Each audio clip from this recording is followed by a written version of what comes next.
All right, good evening, everyone. My name is John Carlson. I'm the interim director here at the Center for the Study of Religion and Conflict, and I'm delighted to welcome you to this evening's conversation with the guest that I'm standing right in front of, Peter Beinart, where we'll be talking about religion, nationalism, and the future of democracy. I want to thank you all for coming out on a slow news week, right? Not much going on in the world right now. Robert Mueller completed his report, turned it into the Attorney General, so everything's settled now, right? That's all cleared up. No, of course not, of course not. And you know, cable news has been awash with virtually every politician now in Washington, D.C. weighing in on this 4-page letter that Attorney General Barr has written. And, you know, at the same time, there's a lot of other stuff going on in the world. There's the Brexit vote, there's what's happening in Israel, and I don't know if any of you all heard the story. NASA had scheduled this all-female spacewalk that was supposed to take place. And then they had to cancel it. You believe it? This is true. This is true. They had to cancel it, and they're going to have to send someone else up instead. And the reason is apparently that the spacesuit size for which they were sized here on Earth is actually different than what they need in space. It's true. So when you go up into orbit, because of that negative gravity thing, you actually grow. Right? So being in space actually makes your spine grow, which gets me thinking maybe there are a few of those politicians that should be up there too, right? All right, before I get going, let me get on with tonight's activities. Just a couple of quick housekeeping matters. If you have cell phones or laptops or other things that make noise, please silence them. If you've got pagers, you can set them to vibrate or return them to the 1980s where they belong. I'd like to welcome anyone who is out there viewing this event on live stream. The jokes are a lot less funny out there, I'm sure, but so be it. This event will not only be live streamed, but also available on our website in coming days. So please check it out there. Tonight's conversation is part of a larger project we're doing here at the Center on religion, journalism, and democracy. It involves bringing a number of different speakers into town. Some of you saw Daniel Burke, who's the CNN religion editor. He was here in the fall. And we've got some other upcoming events that you should know about. So on Monday, April 8th at 5 p.m. in West Hall, that's where our center is located, we're going to have an event on religion, the media, and climate change. What's the story? Our Dean of Humanities, Jeffrey Cohn, will be moderating that event. We'll have a journalist from The Nation and also a scholar from Emerson College speaking on that issue. And then the next day, we have another conversation that Kristin Gilger and I are going to team up on with Karen Attia, who is the global opinions editor for the Washington Post, and that'll be on religion, journalism, and international affairs. So you can get all of the details on our website. You can sign up outside for our mailing list, and you can follow us on Facebook and Twitter. You can follow me at John D. Carlson. More people follow me in the bathroom than follow me on Twitter, so you can join that illustrious group. And one other thing, after tonight's conversation, there will be a reception and a book signing where Peter Beinart will be autographing his books. Please do buy a book if you want an autograph. He's not going to be doing any face drawings or anything like that, so that is part of the deal. Okay. I would like to also take a moment, because I know we have quite a lot of donors and friends of the Center with us tonight, to thank them for the work and the support that they do on our behalf. So this particular event is funded through this loose ACLS project, and we're really happy to be able to team up with the Cronkite School of Journalism and Mass Communications to put this on, to explore religion's role in democratic life, to think about the ways in which journalists and scholars who are interested in studying religion can learn from one another, can enhance the coverage of religion in public life, in the media, and can also have scholars reach out beyond the traditional audiences that they talk to in the academy to talk to citizens in public outlets.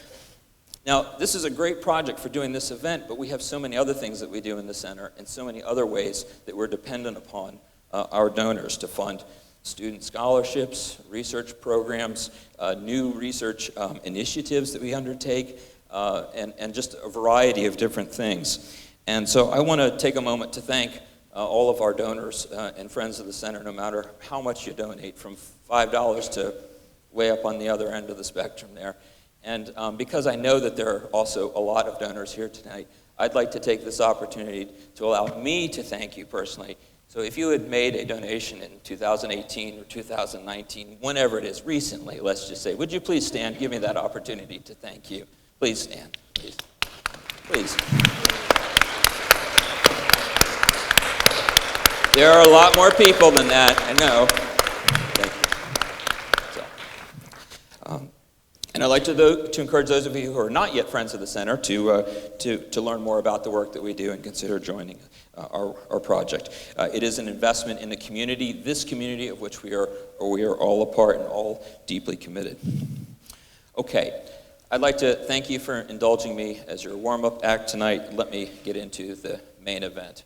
I'm going to introduce Peter in just a moment, but also seated with me here today is Kristin Gilger, who's my partner in crime in this project that we've been doing. Her formal title, though, of course, is Associate Dean of Professional Programs at the Walter Cronkite School of Journalism and Mass Communications. She is a former Deputy Managing Editor for News at the Arizona Republic, which is the 15th largest paper in the country. And she's also the co-author of a forthcoming book, There's No Crying in the Newsroom, What Women Have Learned About What It Takes to Lead. That's due out in July, and you can pre-order it on Amazon. I appreciate the plug, John. So, you can return the favor later. So, okay. Then, of course, we are most pleased to have with us tonight Peter Beinart. Some of you may know I'm actually on sabbatical this semester, so I'm kind of holed up in my studies, supposed to be reading and writing and doing those kinds of things. But I said to Carolyn, hey, if we can get Peter Beinart here this semester, I'm totally there. We'll do it. Let's do it. And so we were able to find an opening in his schedule that worked, and I am more than pleased to be here tonight. I'm so glad to have all you here, too. He is a professor of journalism and political science at City University of New York, and a contributing editor at The Atlantic magazine. A graduate of Yale University, former Rhodes Scholar who studied international relations at Oxford. He is now a columnist also at The Forward and a fellow at the Foundation for Middle East Peace. Many of you have no doubt seen him on CNN or any of a number of other news programs. He's oftentimes featured on election night coverage there. And he has written work and published in New York Times, Financial Times, Wall Street Journal, any of a number of other places. His work covers a range of topics, including religion and politics in the United States, abroad, Israel, politics, or Israel, nationalism, democracy. His most recent book, The Crisis of Zionism, has been described as probing, courageous, and timely. And Bill Clinton has weighed in on it and saying that this is a deeply important book. So it offers very provocative proposals for changing the relationship between American Jews and Israel, and provides a very eloquent appeal for American Jews to defend the dream of a democratic state. With all of that, will you please join me and give a warm Sun Devil welcome to Peter Beinart.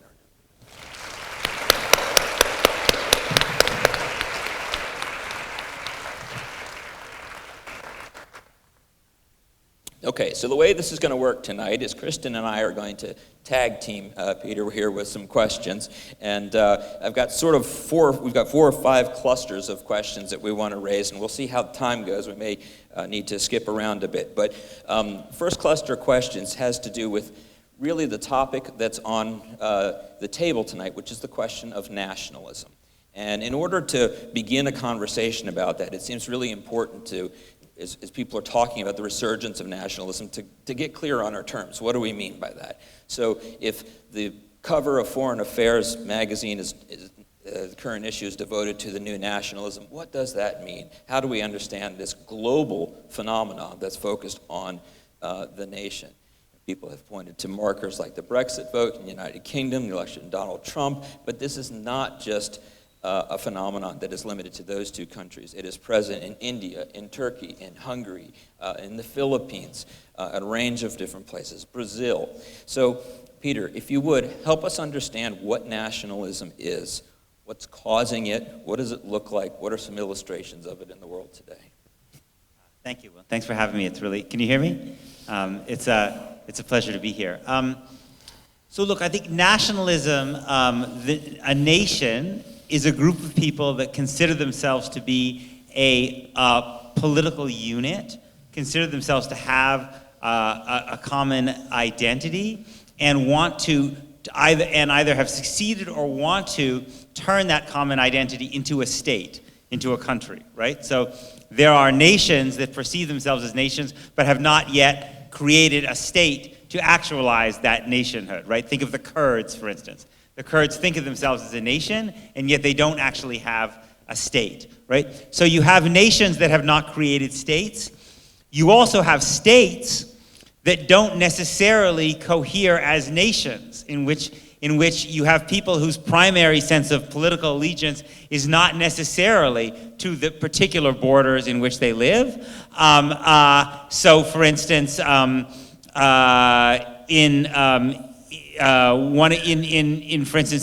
Belgium, for instance, you have two nations, the Flemish and the Walloons, basically both within one state. Or you have the Québécois in France, many of whom see themselves as a nation, but are within the state of Canada. I think nationalism, people sometimes distinguish two different kinds of nationalism. One is what some countries call ethnic nationalism, which is nationalism based on a common religion, sense of common ancestry. The other is civic nationalism, which is kind of nationalism built around a common border, right? So in the United States, we recognize that we have come from different places. We don't have kind of common ancestors. We have different religious faiths, different ethnicities. But at its best, America cultivates a sense of civic nationalism, a sense that we all have allegiance to the United States. We all live within these borders. But there can be a tension between these two forms of nationalism. And one of the things that I think we've seen in the Trump era in the United States is a resurgence of a notion that what it means to be an American is not simply to live within the borders of the United States, but that the essence of the American nation has to do with certain kind of amorphous ethnic and religious and even racial characteristics. And that this is a Christian, that American nationalism should be Christian, it should be white, and therefore if we let too many people in who are Muslim or Latino, for instance, then they threaten our national identity. So part of that, and we've seen this not only in the United States. So for instance, in India, for instance, right? India is a population that is majority Hindu, but has a very, very large Muslim population, right? So a civic nationalism would be a nationalism in India that was inclusive enough to say that Muslims are very much part of the Indian nation. And yet you see with Prime Minister Modi in India and his party, the BJP, a little bit like Trump, a more narrow definition of nationalism, which tends to define Indian nationalism in a way that essentially excludes non-Hindus. You're seeing this in many, many parts of the world, this kind of upsurge of a kind of an exclusive nationalism, a nationalism that actually excludes some of the very people who live in the country itself. Now, what's the reason for that? I think it's partly a response to globalization and the sense that there's this tremendous economic and cultural change, and people seize on the idea of a romantic, imagined past when there was a pure ethnic nation and everyone looked the same and spoke the same and had the same language, and seek to try to recapture that. So what you see in a lot of these kind of new nationalist leaders is that they're hearkening back to some kind of romantic image. Again, Trump says, make America great again, right? So when is he thinking that America was great, right? What essentially, he's thinking that America was great at a time when we didn't have so many immigrants, right? A place where the hierarchies between whites and blacks were clear. It was clear that whites were on top. A time when the gender hierarchies were much clearer, where it was clear that men were on top. That's, I think, the vision of the nation that he imagines. And you have versions of this as well in India, in Hungary with Orban, in Israel in its own way. And the danger is that in order to fight for the kind of perceived purity of the nation, you end up not just closing your doors to people who need refuge in your country, but you end up actually denying basic rights to people who are in your country, may even be citizens of your country, but are excluded from your definition of what the nation actually is, and therefore are seen as not deserving of rights. But isn't some degree of nationalism necessary? You know, just to create solidarity and hold a country together? Yes, absolutely. I think that we cannot all be pure universalists, right? We have special obligations to our own families, right, which are greater than our obligations to the rest of the world. And it's natural that we would have special obligations to the people of our country. And at its best, calling on a country's ideals and asking the people in that country to fulfill its ideals, you know, perhaps most famously of all, as Martin Luther King did through the civil rights movement, of basically saying what it means to be American is to take seriously the idea the ideas of the Declaration of Independence, that we are all created equal, and we as Americans need to live up to that ideal of Americanism, right? That's a vision of nationalism that's inclusive and calls people to actually expand, make more inclusive the definition of what Americanism is, right? So yes, that kind of nationalism certainly is another important force. But I think, and this was also the kind of nationalism that I think the Democratic Party tried to use at the convention in 2016 when they put Khizr Khan, the Muslim American father whose son had died fighting in Afghanistan, on stage, which was to say, essentially, don't define Americanism to exclude this family, right? This family has actually sacrificed for the United States, fought for the United States, believes in the ideals of the United States, and that American nationalism must be able to include them. So sometimes what you find in politics, if you listen to Steve Bannon, you would think American politics is simply a contest between nationalists like him and Donald Trump and globalists, people who have no allegiance to the United States, and for them it's just interchangeable with any other country. But in fact, American politics is actually often a fight between competing brands of nationalism. Brands of nationalism which are more inclusive of people of different racial and religious and ethnic groups, and people who have a more narrowly defined definition of nation that actually excludes some of the people who live in the country. So it's not so much an issue of throwing out the idea of nationalism and replacing it with something else, but redefining what nationalism means? Yes, I don't think you can compete politically within a nation and reject the notion of loyalty to the nation, reject the notion of and not call people in this collective to some kind of ideal based on what the country is supposed to represent, right? The question is really, what is the country supposed to represent? And I think one of the things that the opponents of Donald Trump have not yet figured out a language for is a language about American national identity and about Americanism, which challenges his, right? His is backward-looking, it's exclusive, it's narrow, it's very explicitly designed to be in opposition to certain groups. You know, when Donald Trump says, just for instance, when he said during the campaign, Islam hates us, right?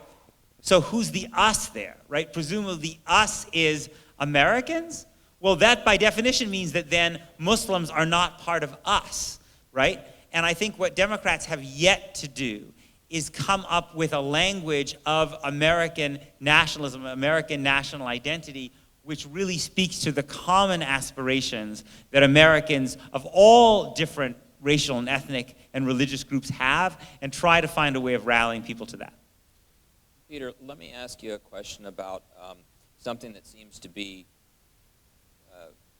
quite common in many of these contexts where nationalism is surging. And it has to do with the push towards authoritarianism. And on the one hand, nationalism seems to be aligned with populist movements over and against sort of global elites or institutions, the establishment, so to speak.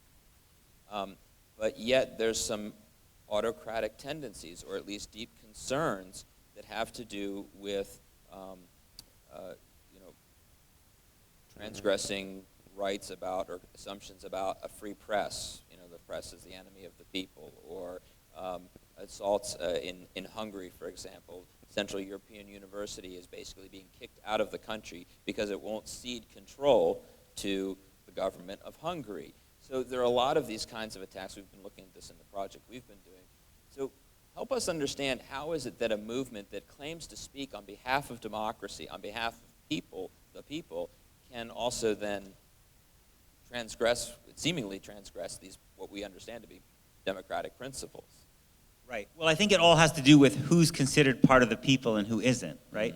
So when you define the people as one segment of the population, right, but not everybody, then you create a dynamic where you can essentially demonize religious or racial minorities, or for that matter, the press or the judiciary or human rights groups or whatever, as essentially antithetical to the people, because you're not defining the people as actually everybody who lives in the country. You're defining, it's often vague and not quite stated, but you're defining the people as basically the true, pure representatives of this nation, and the others are somehow infiltrators or contaminators, and this can lead to a very, very dangerous place. It's actually, in a certain kind of way, it's a kind of quest for a kind of purity, which is very, very dangerous. And it's also important to remember that, the ideal we aspire to is not simply democracy, it's liberal democracy, right?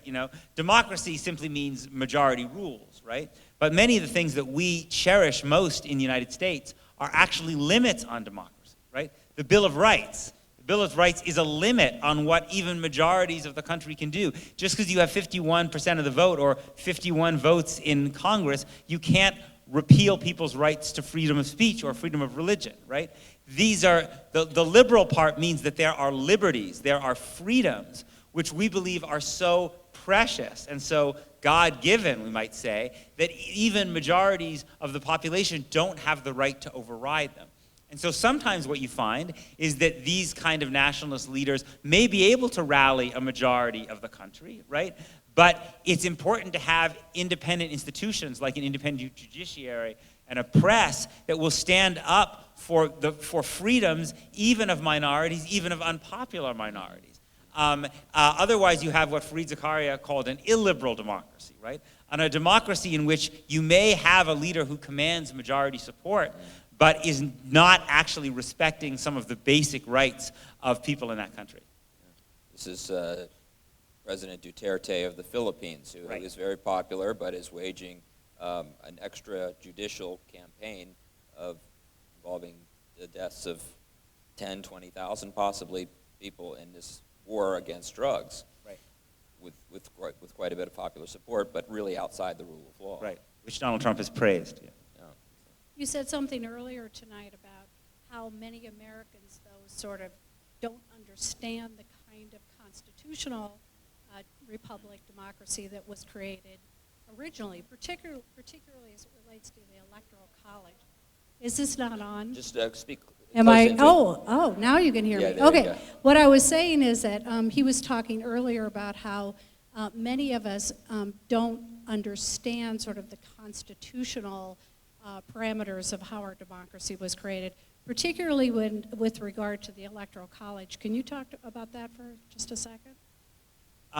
Sure. I mean, one of the things that's so Americans tend to say that they love democracy, but as I said, democracy is only one principle, And it's often in competition with other principles that we hold dear, like, for instance, the principles of individual rights, individual freedoms, right? And also, we say we cherish the Constitution, but the Constitution, and we cherish democracy, but the Constitution has very significant anti-democratic features, some of which we like, right? The Supreme Court is pretty non-democratic, right? No one elected these 9 people. They have tremendous power. They get appointed for life, right? Yet, so the same people who say they love democracy, love the Supreme Court. What they actually recognize, although they don't vocalize it, is they actually appreciate the restraint on democracy, on the will of the majority that the Supreme Court can represent. And another feature, a weird feature of our political system, which I think is not actually sufficiently always recognized, is that the states preceded the federal government. The states came together to create the federal government. So when the federal government was created, it was not only designed to represent individual Americans, it was designed to represent states. So that's why in the House, every individual is represented equally, because House districts are by population. But in the Senate, each state is represented equally, regardless of how many people there are. And the president, our system of choosing the president is a combination of those two. So a state has a number of electoral votes, which are its members of the House, which is done by population, one person, one vote, and senators, right? Which is basically one state, one vote. And that's part of the reason that the Electoral College looks very weird to many people today, but it comes out of this notion that the federal government is supposed to represent states. If you look at the Constitution and what it says about how America chooses its presidents, the only thing the Constitution says is that the states will choose electors, what we call the Electoral College, and those electors will cast their votes for president. It never says that the states even need to hold a vote among their populations to choose those electors. In the early part of the United States, some states actually, the state legislature just chose the electors. They never had the people vote at all. So these are some of the kind of anachronisms of a political system in which the states were considered to have rights. Up until the Civil War, the United States was not a singular noun, it was a plural noun, right? It was not the United States of America is, it was that the United States of America are, right? And so we still have remnants of that in our political system, this idea that the states deserve representation. So I'd like to turn our attention to thinking about nationalism and then how religion starts to feed into this, how it either fuels nationalism or how it exacerbates or intersects with nationalist movements, and then maybe say a few words about that, but also think a little bit about in what ways might it resist some of the challenges of that nationalism poses. Great. So religion can be a force for exclusive ethnic nationalism when you basically say, for instance, we are a Christian nation, and therefore Muslims cannot truly be part of the American nation. Not something that Donald Trump has said explicitly, but something I think is kind of implicit in some of his statements and his actions.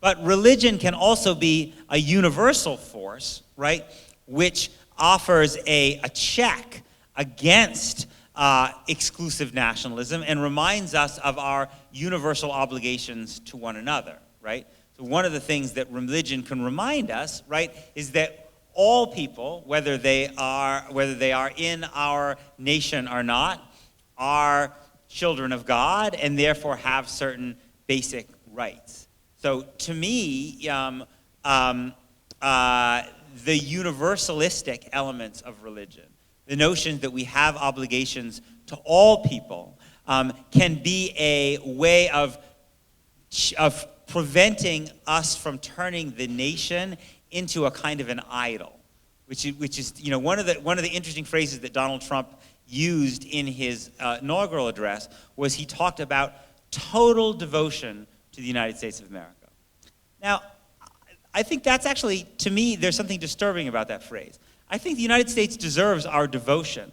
I don't think it deserves our total devotion, in the sense that we have the right to be devoted to other things, some of which may be broader than the contours of the United States. And to suggest total devotion, to me, suggests that only the nation is the only object that deserves our reverence. One of the interesting debates you find among rabbinic commentators is the question of, there is a strong prohibition in Jewish texts against worshiping idols, right? It's basically probably the most maybe the most significant kind of imperative, perhaps, of the entire Torah is basically that you should not practice idol worship. That whole Moses and golden calf thing, right? Yes, that was considered problematic. The question is, what is an idol, right? One of the things that what is defined as an idol and what's not an idol is not self-evident, right? So one of the interesting, in the book of Esther, which Jews read last week during the holiday of Purim, one of the interesting episodes in the book of Esther is that one of the heroes of the book of Esther, Mordecai, refuses to bow down to Haman, the arch villain, right? And the question is, why does he refuse to bow to Haman? Because there are other moments in the Bible, in fact, where you do see people bowing to one another. So, for instance, Jacob bows to his brother Esau at one point. Moses bows to his father-in-law Jethro at another point. So why, the rabbis say, could Mordecai not bow down to Haman? And so one line of reasoning among the rabbinic commentators is that he was not allowed to bow down because Haman was holding himself up as a god. Essentially, that he was turning his leadership of this empire he was turning the nation into a god, and therefore, once it became an object of worship, it became sacrilegious to bow down to it. That you can show respect to someone by bowing down to them because they're not an idol. But the minute that you ask someone to worship the nation, then the nation becomes a kind of idol, and worship of the nation becomes a kind of idolatry. And that seems to be some of the danger of where we've moved in the Trump era. The right in the United States always had a series of different impulses, one of which was a strong nationalism, but another one was a Christian ethic that transcended national borders, right? If you look at George W. Bush, right? Not my favorite president of all time, but George W. Bush had a certain sense of moral obligation that transcended America's borders. It led him, actually, I think the most noble things he did was dramatically increasing American funding for fighting AIDS and anti-poverty efforts in Africa. That came out of his Christian universalism, which was a check on the notion that America alone and Americans alone were the only people who were of value. And I think some of that has been lost in this newer iteration of Trump's Republican Party, and I think people need to try to bring it back. There's a narrative that religion creates more violence, and that secularism is correlated with greater tolerance. But you've written that secularism actually makes American partisan clashes more brutal. Can you talk about that? Right. More brutal, I think that both... Yeah, the question is... Go ahead. Did it not go? Just is it on? Louder, Can you hear me now? Okay. You just have to hold it close to your mic. I have to hold it really close. Okay, I got go. it. Sorry about that. So there's a narrative that religion contributes to violence in the world, and that secularism leads to more tolerance. But Peter has written that secularism actually makes American partisan clashes more brutal, which I think is a really interesting thought, and I wanted him to expound on that. Thanks. So, look, historically, there's ample evidence of both religious ideologies leading to tremendous violence and also secular ideologies, right? Nazism, Stalinism, Maoism, also leading to tremendous violence. So both sides, both secular and religious ideologies have shown themselves to be very murderous at various times.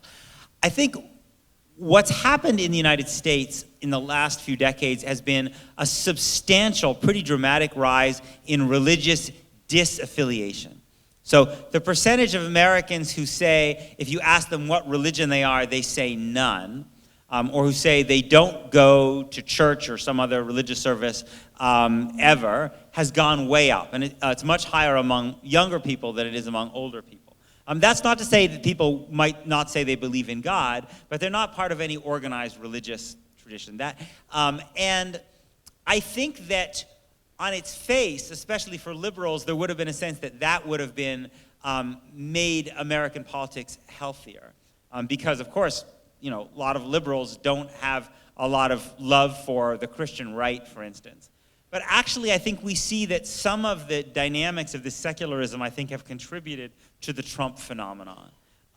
So, for instance, if you look at the Republican primary, and which voters voted for Donald Trump, you saw that Trump did extraordinarily well among Republican voters who don't go to church.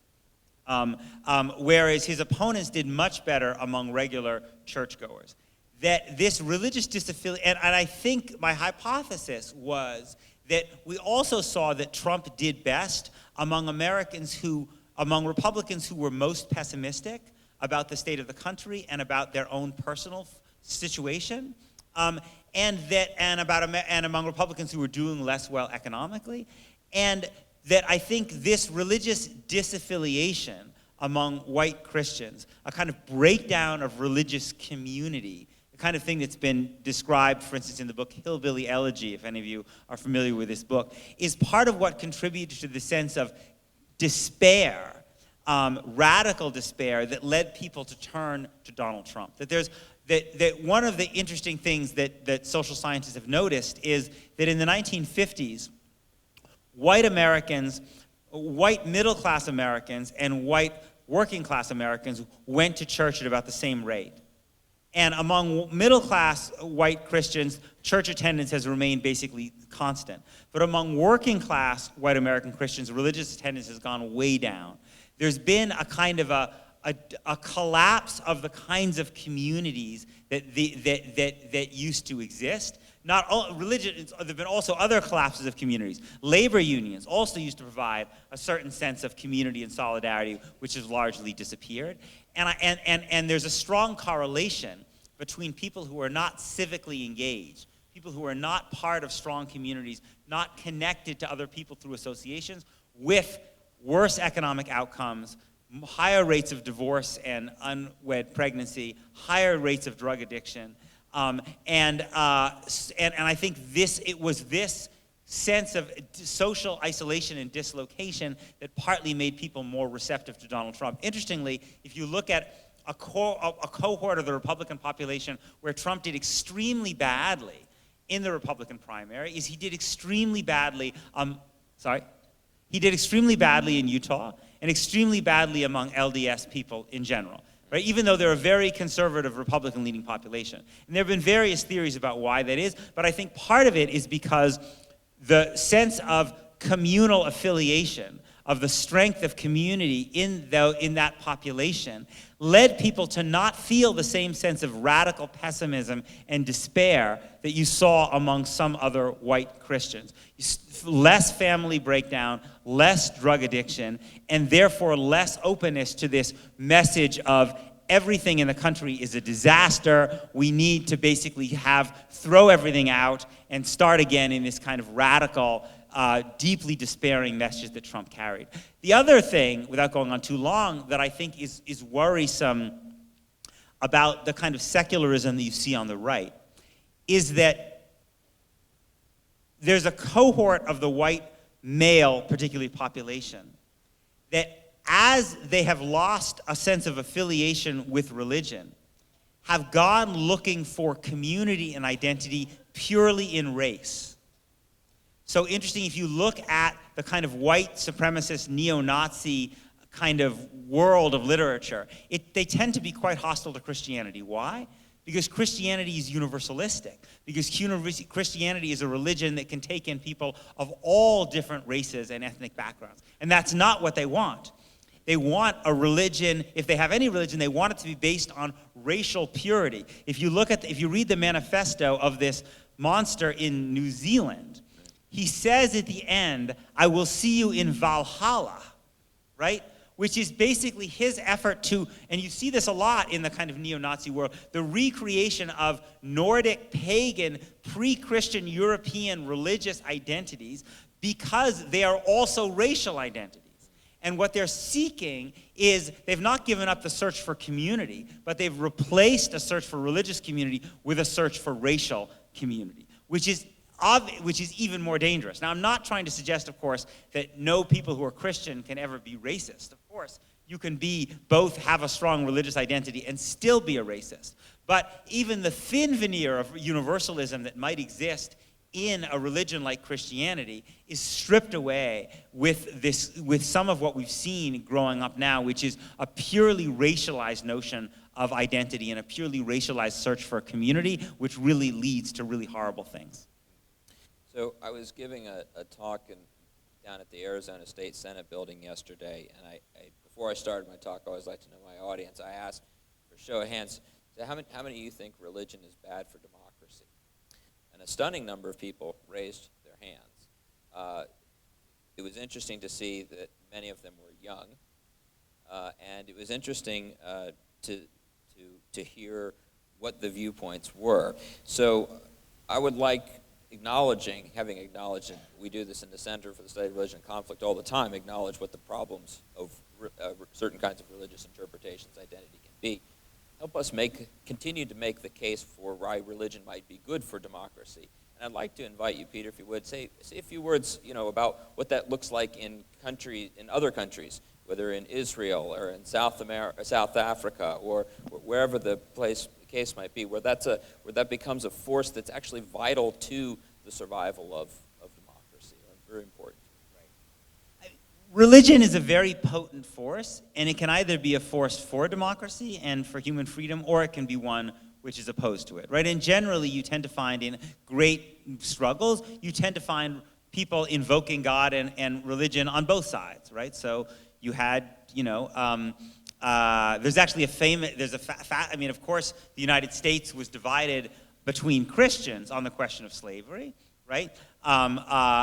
Abolitionists, many of whom coming from a fervent Christian faith, and many slaveholders defending the Bible also by reference to the slavery that exists in the Bible. This was interestingly also, there was a debate in the fairly small American Jewish community that existed in the 19th century. There were prominent rabbis, especially in the South, that said it is absolutely contrary to Torah to oppose slavery, because there is slavery in Torah. There's no question about it, right?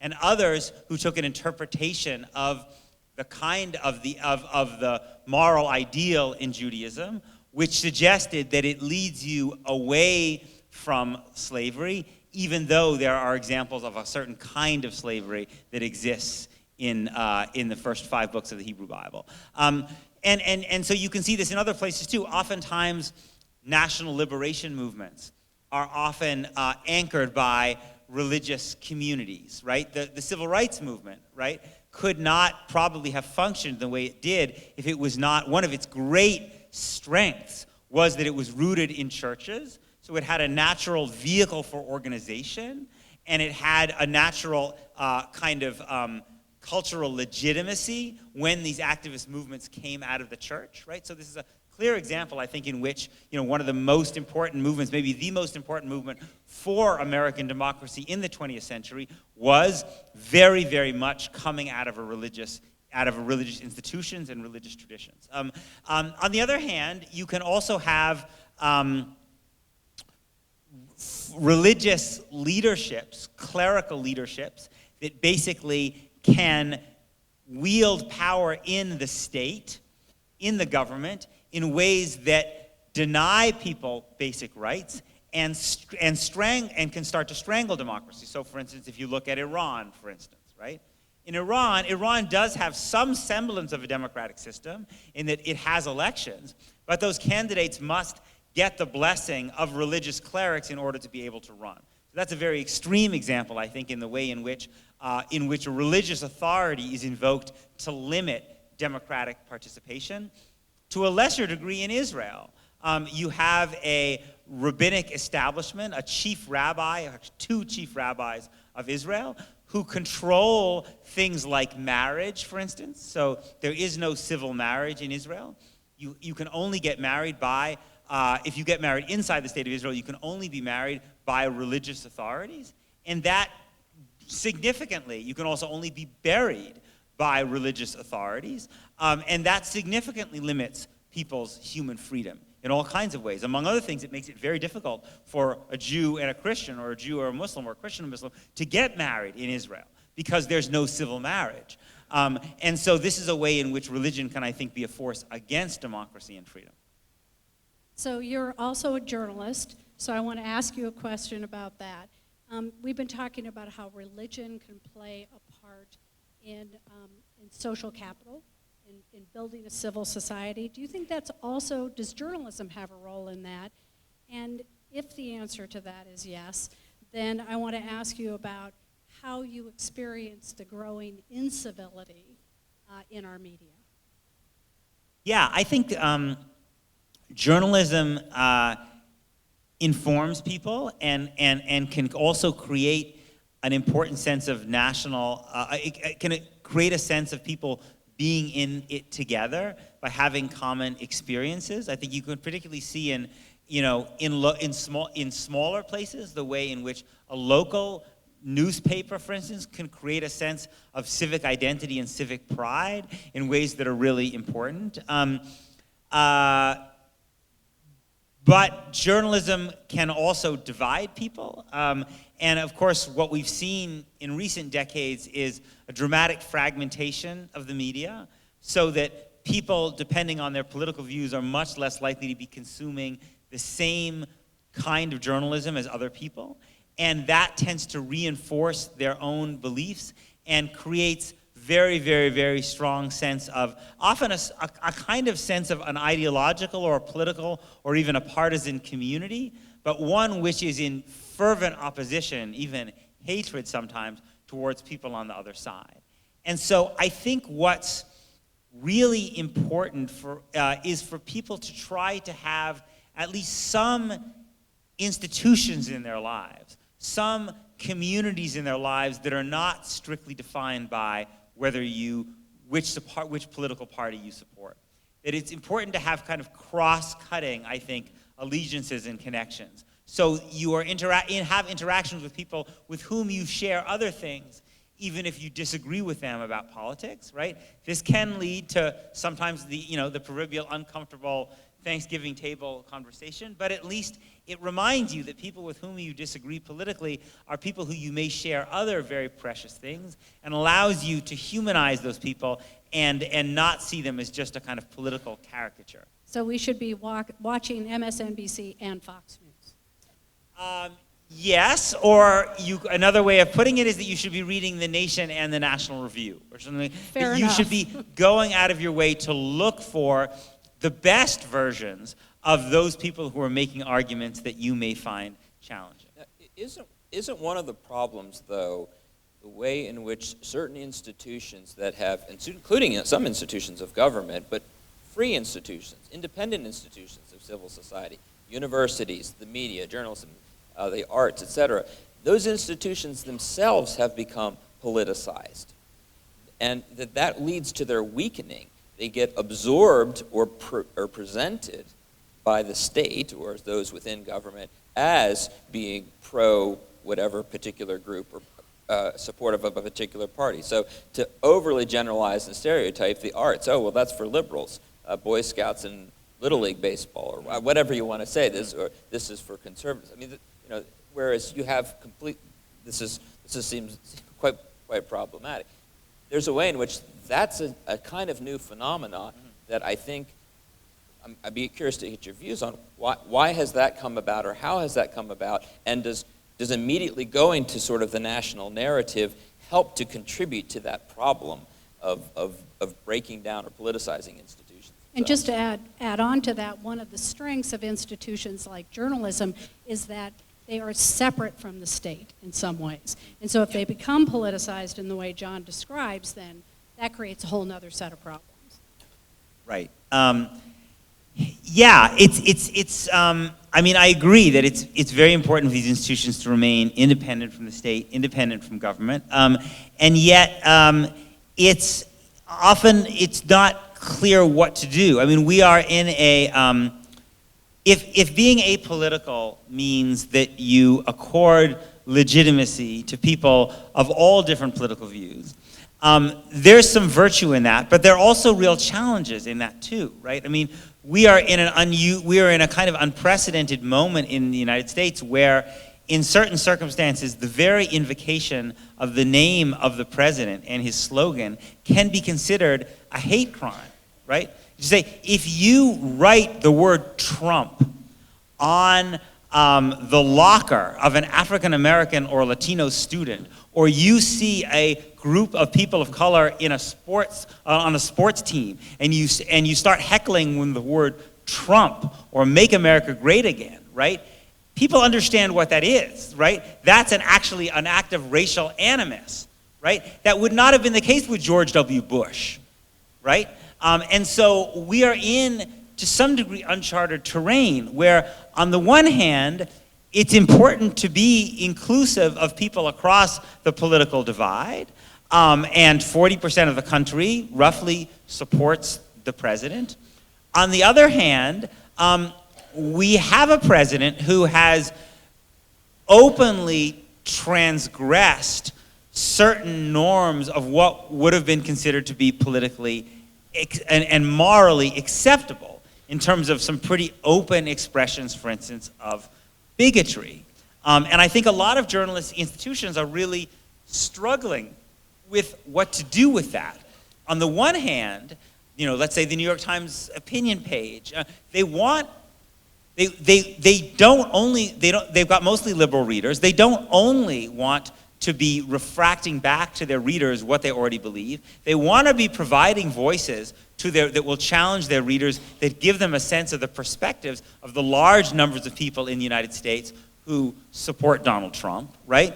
And yet they are not comfortable being a home for certain views that they consider to be expressions of bigotry. And even within journalistic institutions, it is, especially when these journalistic institutions are also trying to be places where people of color can feel welcomed and safe, it is very difficult to also bring into those institutions, to legitimize in those institutions, political positions that seem, and in fact in many cases actually are, expressions of hostility to those people. And that is something that I think a lot of different institutions have really struggled with. Yeah. So Peter, I'd like to ask you just one or two brief questions on Israel, because there's been a lot in the news about Israel this week. President Trump has broken with a long-standing international precedent by officially recognizing the Golan Heights as part of Israel. There have been new attacks from Gaza as well as retaliation. AIPAC, of course, is meeting this week, and then there's election coming up in 2 weeks. So give us a sense, maybe from a comparative point of view, and then after this we'll open the floor for questions. Give us a sense from a comparative point of view, what does nationalism look like in an Israeli context? And particularly as someone who has described himself as a Zionist, which is a form of nationalism. Right? So Zionism emerges in Europe in the late 19th century at a time when you see rising nationalism across Europe, right? You're seeing the breaking apart of large multinational empires like the Austro-Hungarian Empire, the Ottoman Empire, the Russian Empire, and basically different groups, the Ukrainians, the Poles, the Romanians, the Czechs, the Hungarians, are all agitating for their own countries based on their own national identity, which creates a problem for the Jews in Eastern Europe, across Europe, but especially in Eastern Europe, which is to say, what does that look like for them? Right? Since these national identities of peoples in Eastern Europe, among whom the Jews live, are really exclusive of them. The Jews are not really that welcomed in Polish or Latvian or Lithuanian or Ukrainian nationalism. And so Jews start to say, well, Jewish nationalism would have to ultimately envision the creation of a Jewish state in the land of Israel, because that's the place where the Jewish nation was born. was actually arguably born in Egypt in slavery, but then ultimately kind of comes to political fruition in the land of Israel, in the prophetic books of the Bible, of the Hebrew Bible. And so that Jewish nationalism, then Zionism becomes essentially a movement to establish Jewish sovereignty in the land of Israel. Which is actually a radical assault on traditional Jewish law, which says that actually Jews cannot recreate a Jewish sovereignty until Messianic times.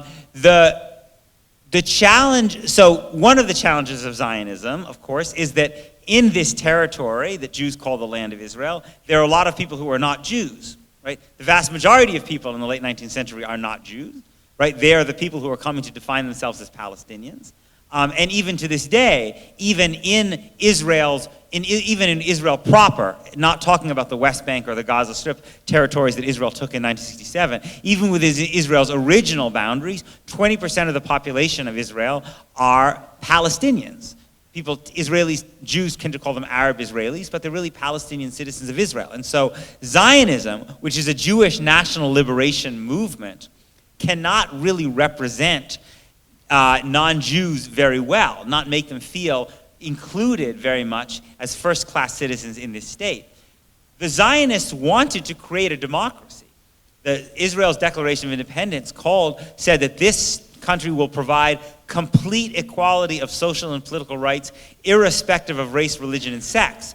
They were very conscious, the Zionists, that they had been denied these equal rights in Europe, and to some degree in the Middle East, and wanted to see them expressed in the state of Israel. On the other hand, there is a tension because how can you provide complete equality in a state that is specifically designed to safeguard and represent Jews when not all the people in this country are Jews? So Zionism is a kind of ethnic nationalism.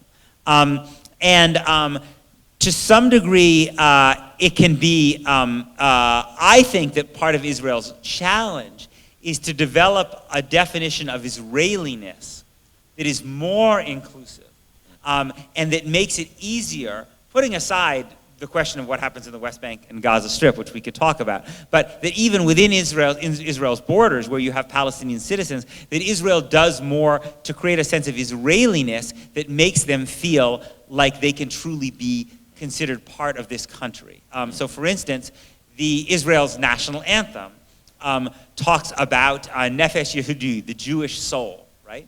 So Israel has, to its credit, a Palestinian citizen who is on its Supreme Court, right?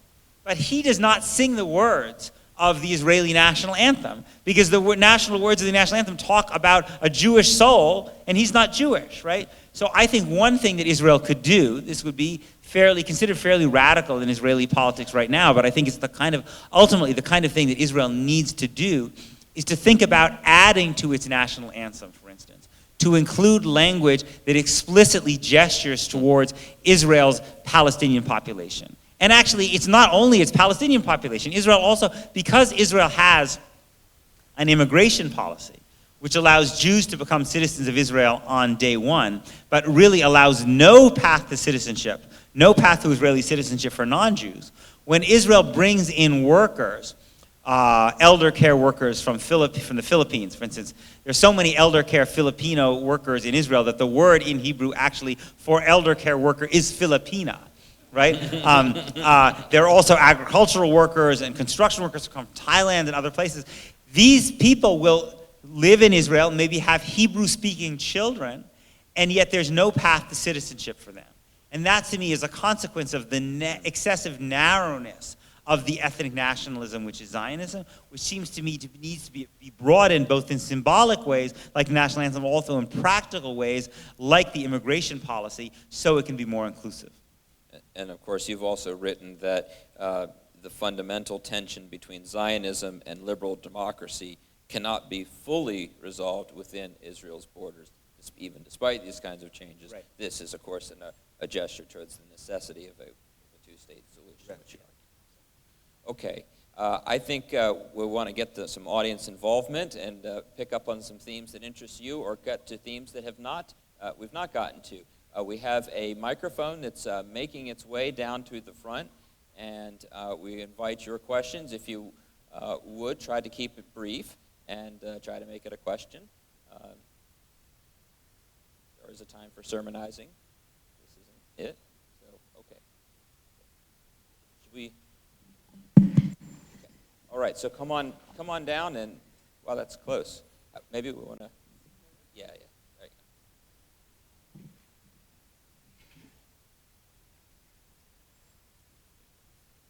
go. Hi. Whoa, sorry. My name is Adrian. I'm a student here, a graduate student. I want to continue on the topic of Israel. While I appreciate your comments, I think that there is a disconnect in what you're saying. We as Jews, I am Jewish as well, we are not self-reflecting enough that the idea of Zionism was an experiment at the early 20th century. And there was a very strong reason that we felt, our people, if you want to call it that, felt at that time. But why is it that we cannot look that experiment in the eye and say, is it being successful? That instead of having an Israeli state, right, that Israel was an experiment and it's not working. And instead of trying to continue that experiment but tweak it, instead we look at it in the face and admit it for what it is, that at the time it felt extremely important and necessary. But now, and hindsight is 2020, when we look at futures, and the topic of futures is in this thing, but we haven't really talked about it, Israel, in a way, is the future that America is trying, if we are trying to fight against Trump, is trying to not have.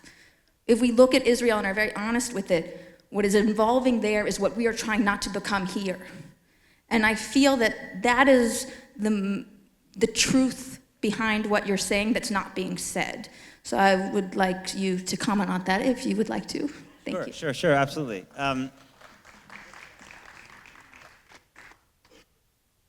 I think it's absolutely true that in both the West Bank and the Gaza Strip, in different ways, where Israel maintains control over millions of Palestinians who lack basic rights, who are under the control of the Israeli state but are not citizens of that state, that form of Zionism that's being expressed in the West Bank and in the Gaza Strip is fundamentally illiberal, fundamentally anti-democratic, and I think contrary to what I think are Judaism's noblest traditions about human dignity. The argument, the question though about whether that means that one should abandon any notion of Jewish statehood, I think if one wants to make that argument, which is a reasonable argument that one can make, although it's not one that I agree with, I think one has to think a bit about the consequences of that. Right? So for instance, it means in a post-Holocaust world that we give up on the idea of the one state in the world that has Jewish refuge and the protection of Jewish life as its mission statement, right? Zionism did not become a consensus ideology in the Jewish world by accident. It became a consensus ideology because 2/3 of the Jews of Europe were destroyed, and the nations of the world did not act to protect them. Now you can say yes, the need for a nation of Jewish refuge, a state of Jewish refuge, a state of Jewish self-protection, the kind of state that in the 1980s proactively went out and saved the Jews of Ethiopia, right, and brought them to Israel when I think no other country on earth would have done that, right, and that also provided a refuge for the Jews who were leaving the Soviet Union, that such a state is no longer necessary because we've entered a new era in human history, or maybe even that it might be necessary, but the cost of having it is too high. But I would just say that I think young American Jews who take that perspective need to have a little bit of humility about the fact that their experience of Jewish history is not necessarily representative, right? So while I think it's quite common to find among young American Jews that there is no need for a state of Jewish refuge, if you ask young Jews in France, you will likely get a different answer, right? And that's simply because their experiences as Jews are more precarious. And the truth is, we really don't know what the future holds. Anti-Semitism, could I imagine a circumstance in which large numbers of Jews in the diaspora would need Israel for their safety and self-protection? It's very difficult for me to imagine. On the other hand, anti-Semitism has proved a remarkably creative and resilient force. So that's one kind of answer, which is a particularistic Jewish answer. I am not a pure universalist, right? For me, the Jewish people are my people. They're an extension of my family, and I have special obligations to my people, just as I have special obligations to my family, just as I would assume and legitimize Palestinians also having special obligations to Palestinians that they don't have to Jews. The second response, I think, has to do with practically what it means to try to replace, rather than aspiring towards a democratic Jewish state, recognizing that there is a genuine tension between liberal democracy and Jewish self-determination, rather than aspiring for a Jewish state alongside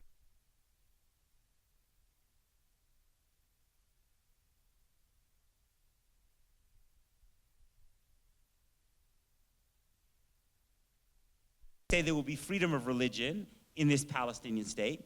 They also say that Sharia, Islamic law, will be a source of national law, right? So you see some of that same tension in Palestinian nationalism between liberal democracy and the notion that this is a nationalism that comes out of a certain religious tradition, right?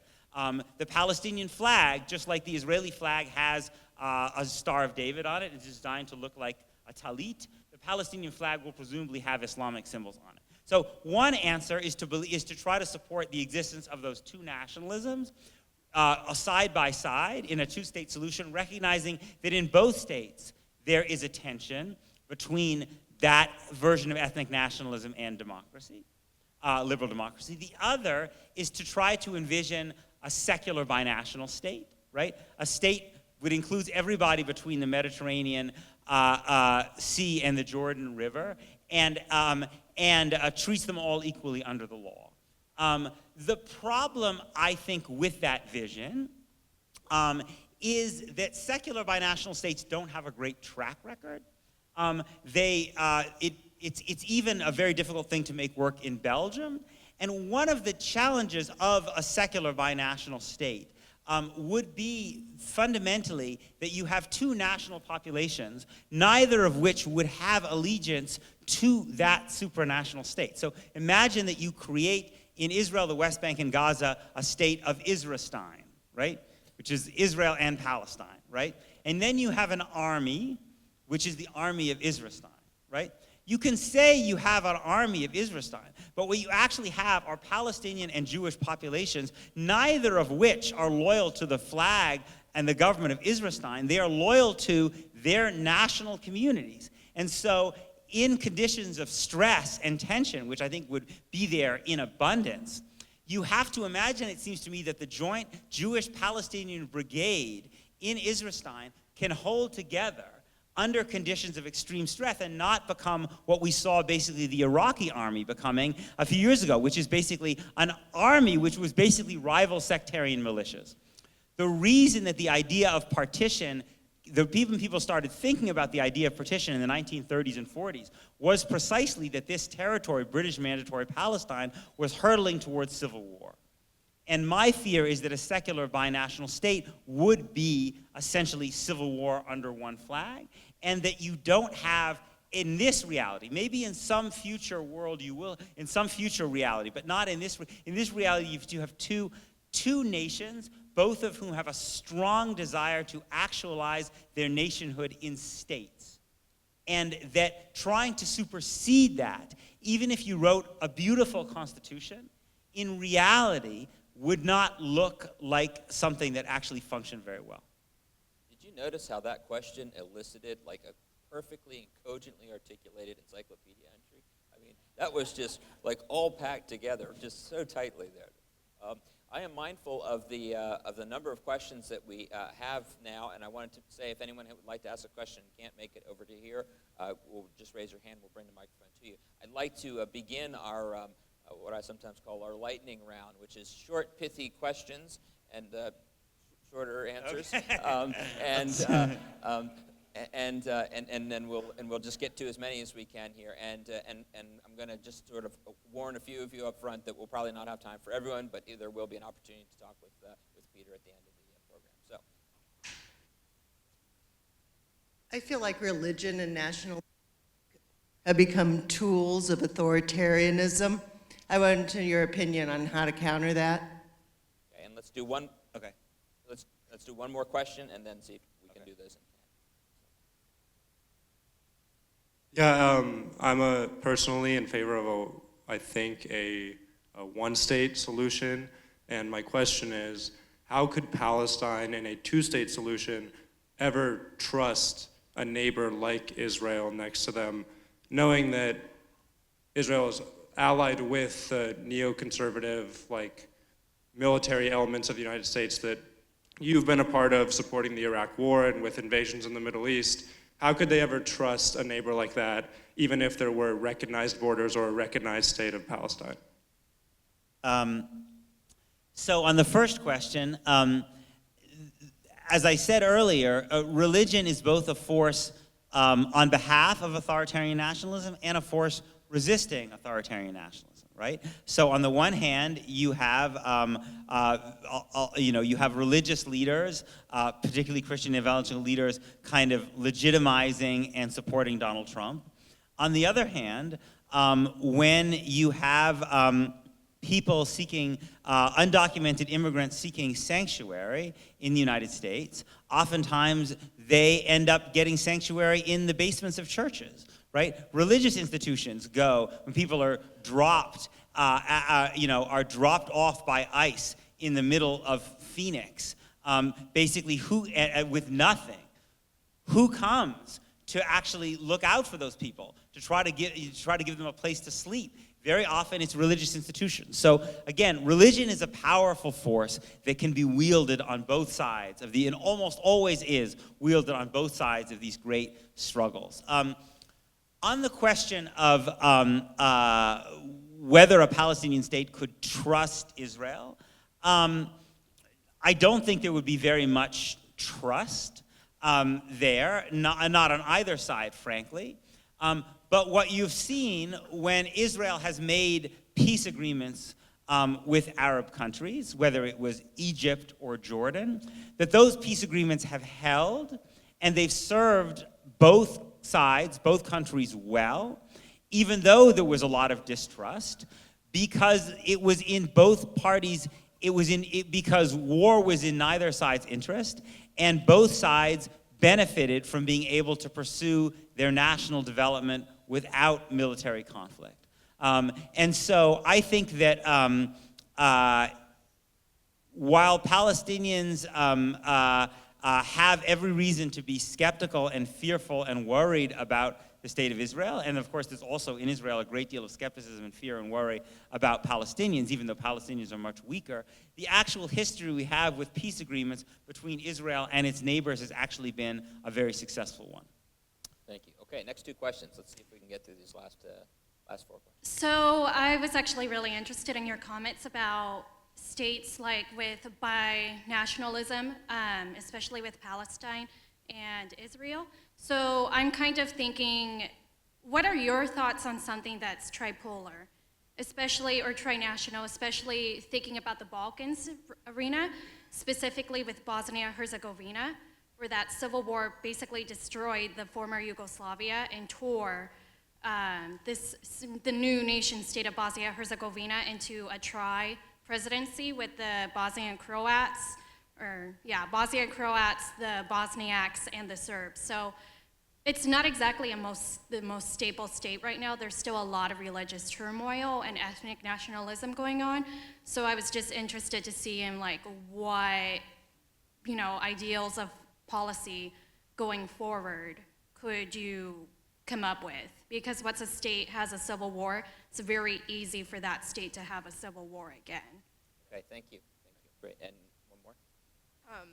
Coming from a more journalistic perspective, since you are a journalist, I was wondering what you could say about how in America, especially, the Israeli-Palestinian conflict is very skewed, one way or the other, depending on what TV station you look at. And it's, me as a liberal Jew, it's very weird to say that Fox News is much easier for me to be able to listen to than MSNBC. And how do you think, or why do you think that manifestation happened exactly? Okay, great. Is another one, or should I respond? Go ahead, yeah. Let's do this. So Israel, to some degree, has become a kind of a culture war issue, a kind of in the United States. And there are, where you see that people on the American right and the Christian right identify very, very strongly with Israel and don't identify at all with the Palestinians. And you see people on the left identifying less with Israel and more with the Palestinians. And I think there are a number of reasons for that, right? First of all, of course, Palestinians are a kind of a, there's an association, people of color in the United States generally tend to identify more with Palestinians because they see more identification with their own history, maybe because they come from countries that were under a kind of colonial rule. And the Palestinians, at least certainly the Palestinians in the West Bank and Gaza, are under a certain kind of colonial rule in Israel. One of the reasons that Black Lives Matter became interested and connected to the Palestinian cause was similarities, because it turned out that the Israeli and the American governments were trading kind of practices in terms of policing, and that they saw similarities between the way the American police was responding in places like Ferguson and the way the Israeli military and police were responding to Palestinian uprisings. That's one of the things that I think has created some of a connection there. Israel is, and I think one of the previous questions kind of phrased it a little bit differently than me, but I think that she was on to something, which is that for some Americans, Israel represents a lot of what they would want America to be, which is it's a highly religious society. It's a society with puts a lot of emphasis on military strength. It's a society that puts a lot of emphasis on sovereignty. And for some Americans, that's what they would like America to be, right? There were a lot of Republicans who, when Barack Obama was facing off against Benjamin Netanyahu, and they heard Netanyahu speak his perfect English, they thought, wow, wouldn't it be great if Netanyahu were our president, right? On the other hand, for people on the left who like an America that's more secular, that's less focused on sovereignty, that's less militaristic, Israel, especially Netanyahu's Israel, represents a vision of what they don't want America to be. So I think that's part of the reason that you see this polarization between left and right, between kind of Fox News perhaps on the one hand and MSNBC on the other. And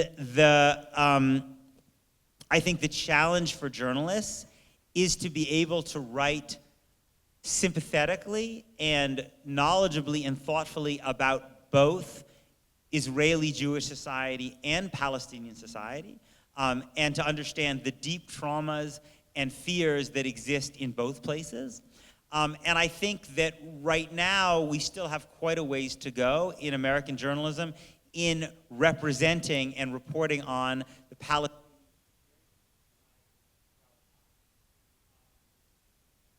That means you've exceeded your time, Peter. So, no, I'm just kidding. No, of course that's not the case. We'll get this checked out. Do you want a hand?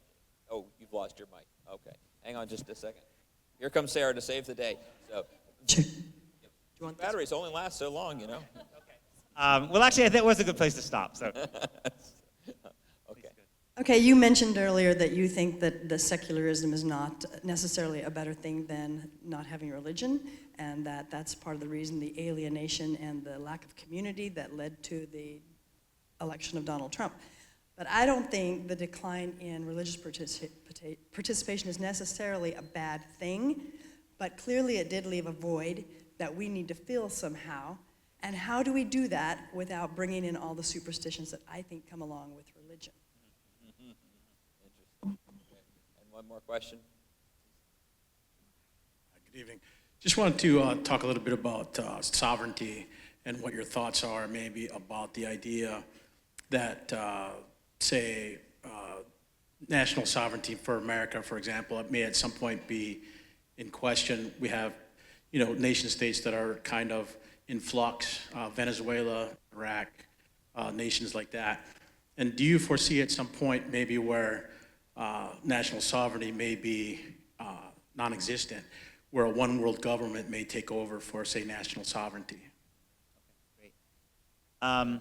Yeah, so look, I think that there is a value in civic life, in being connected to institutions that create a sense of community and membership and reciprocal obligation, which are beyond the family, but are not your work and are not the state. And those do not have to be religious institutions, right? Robert Putnam famously wrote in Bowling Alone that there had been a decline of all kinds of institutions that used to bring Americans together. He wrote about bowling leagues, among other things, right?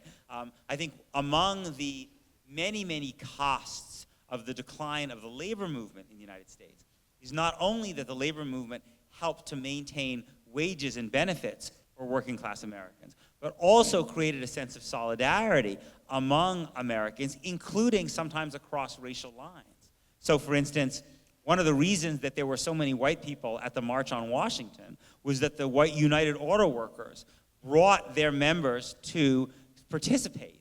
As one friend of mine who works on labor unions described to me, the great thing about labor unions is they can tell people who are facing economic stress and anxiety and dislocation a story about why they're facing this economic stress and dislocation, which doesn't end with the punchline, it's the Mexicans' fault, right?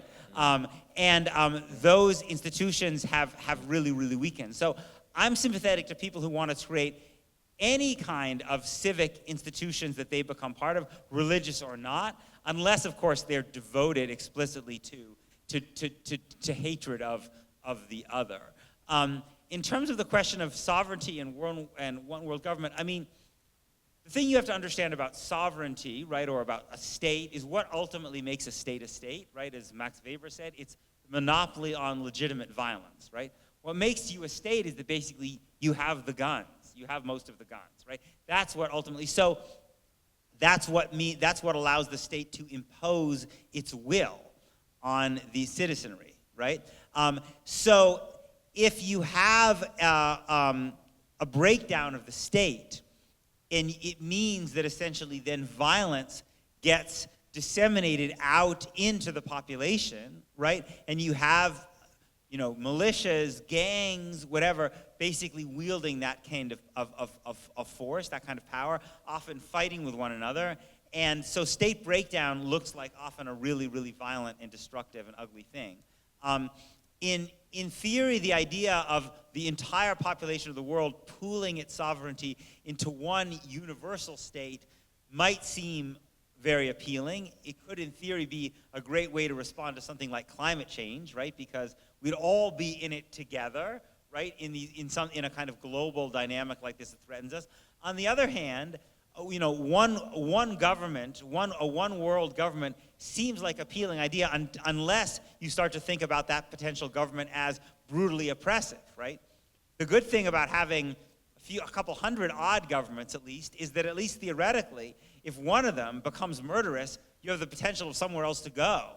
Not that that's an easy thing by any means, right? But so I don't think we should, one world government could prone to some of the very same corruption of power and brutality that all of our little smaller governments participate in, but ultimately could potentially wield that on a much larger and more universal scale.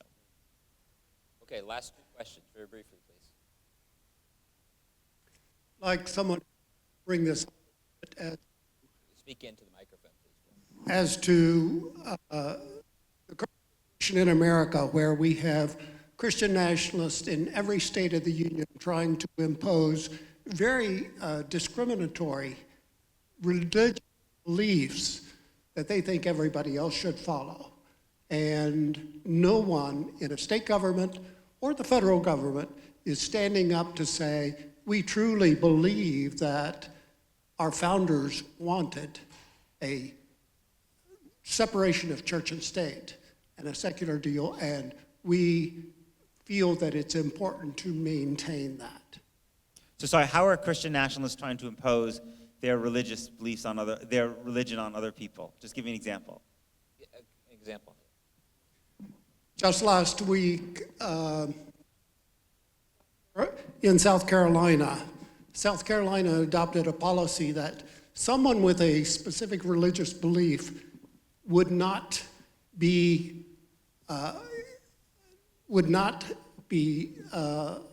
necessary for them to let someone adopt or someone take a foster child if they didn't believe what that particular state worker believed. And the fact was that a Christian nationalist said to a Catholic, you cannot adopt because it's against my religion. Last question here, thank you. Yeah, mine was related to surveillance capitalism. You know, we're in the age of social media, and usage algorithms are a constant harvest. It's not sample data anymore, it's real data. And so everyone's personal tastes, and obviously these invested narratives are harvested every day. And for money, of course, capitalism, they target. And I just wanted to hear your impact kind of on what you think policy should do to protect the privacy so people can be critical thinking and free to choose. It's one of our basic rights. Thanks. So I certainly don't believe that people should be able to impose their religious faith on other people. And you know, one of the really, I think, very disturbing things that has emerged in this political era is the way in which you have you have some in the Republican Party who basically argued that if you are a Muslim who follows Sharia Islamic law, you can't be loyal to the United States Constitution because somehow these things are in conflict. This is something you hear, you know, in the kind of Fox News world a lot. It actually has kind of striking reminiscences to what a lot of Americans used to say about Catholics in the early part of the 20th century. There was a strong belief that basically Catholics could not be loyal to the United States because they were loyal to the Pope. And so this is an example, I think, of having a kind of a religious test for whether people can be considered to be loyal U.S. citizens and have the right to participate freely, which is, I think, truly, truly disturbing. There was a case in Texas recently where they literally voted in this local Texas state Republican Party about whether to expel a Muslim member who had done nothing other than simply be Muslim. And he actually was a good Republican. He believed in the things the Republican Party traditionally stood for. So to me, these things are really, really, really, really deeply disturbing. On the other hand, I think that people have the right to take their religious beliefs and allow that to inform their morality, right? And to their advocate for policies based on a morality that is rooted in the Bible, whether that's people who are anti-abortion or people like the Reverend William Barber, who takes his version of biblical morality and argues that the United States needs to radically change its economic policies to create more justice for the poor, for instance, right? I think those are legitimate expressions of political activism. On the question about surveillance, I have to say this is really beyond my expertise. It's really, really a very, very important question. I have a friend whose daughter asked him if she could get an iPhone, and he said to her, it's an unusual friend of mine, he said, you can get an iPhone after you read George Orwell's 1984. Which is a heavy, heavy book for an 11-year-old. But the implication was, you need to try to have some understanding of what it means to be surveilled, to be constantly seen in all of your actions, because that's what's going to happen once you log on with this phone. And I think that we're still really at the beginnings of trying to adapt as a society and as a political system to understand what it means to basically have our actions be constantly tracked. And we haven't built up the kind of adequate defenses about how to protect against the abuses that can make possible. But I am not the person who can offer the solutions to that problem, I'm afraid.